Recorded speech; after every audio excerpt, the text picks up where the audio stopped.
Employees provident fund বা EPF মানেই নিশ্চিত করমুক্ত ভবিষ্যৎ, এমনই একটা ধারণা ছিল এতদিন। কিন্তু ইপিএফওর নিয়মে একটা বড় ফাঁক রয়ে গিয়েছে। কর্মজীবনের 5 বছর পূর্ণ হওয়ার আগে যদি আপনি পিএফের টাকা তুলতে চান, তাহলে কিন্তু আপনার সঞ্চয় বড়সড় কোপ পড়তে পারে।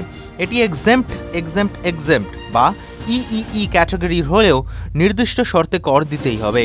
পিএফের মূল সুবিধা হলো আপনার উপার্জন, নিয়োগকর্তার অর্থ এবং আপনার অর্জিত সুদ সবই করমুক্ত হয়। যদি কেউ একটানা 5 বছরের কম সময় কাজ করেন, তাহলে কিন্তু তিনি ছাড় পাবেন না।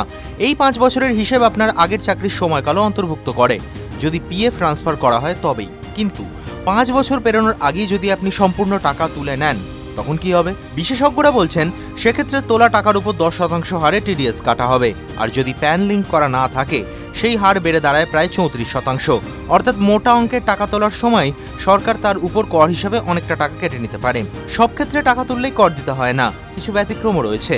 যদি সদস্যের অসুস্থতা, নিয়োগকর্তার ব্যবসা বন্ধ হয়ে যাওয়া বা অন্য কোনো অনিয়ন্ত্রিত কারণে চাকরি চলে যায়, তবে 5 বছর পূর্ণ না হলেও তোলা টাকায় কোনো কর দিতে হয় না। সবচেয়ে গুরুত্বপূর্ণ বিষয় হলো ফর্ম 15G বা 15H। যদি আপনি 50,000 টাকার বেশি তোলেন এবং আপনার মোট আয় করযোগ্য সীমার নিচে থাকে, তবে এই ফর্মগুলি জমা দিয়ে আপনি টিডিএস কাটা এড়াতে পারেন। তবে মনে রাখবেন, টিডিএস না কাটলেও আপনার মোট আয়ের সঙ্গে পিএফের টাকা যোগ করে রিটার্ন জমা দিতেই হবে। চার্টার্ড অ্যাকাউন্টেন্ট বা বিশেষজ্ঞরা বারবার এই বিষয় নিয়ে সতর্ক করছেন। তারা বলছেন, টাকা তুলে না নিয়ে বরং তা নতুন পিএফ অ্যাকাউন্টে ট্রান্সফার করুন। এতে আপনার 5 বছরের ধারাবাহিকতা বজায় থাকবে এবং অবসরকালীন সঞ্চয়ও অক্ষুণ্ণ থাকবে। আপনার ভবিষ্যতের সুরক্ষার জন্য জরুরি পিএফ। তাই আপনি যদি চাকরি পরিবর্তন করেন, সেক্ষেত্রে ইপিএফ ট্রান্সফারের অপশনটি বেছে নিন। এটাই কর বাঁচানোর সবচেয়ে সহজ রাস্তা। টিভি9 বাংলা ডিজিটাল।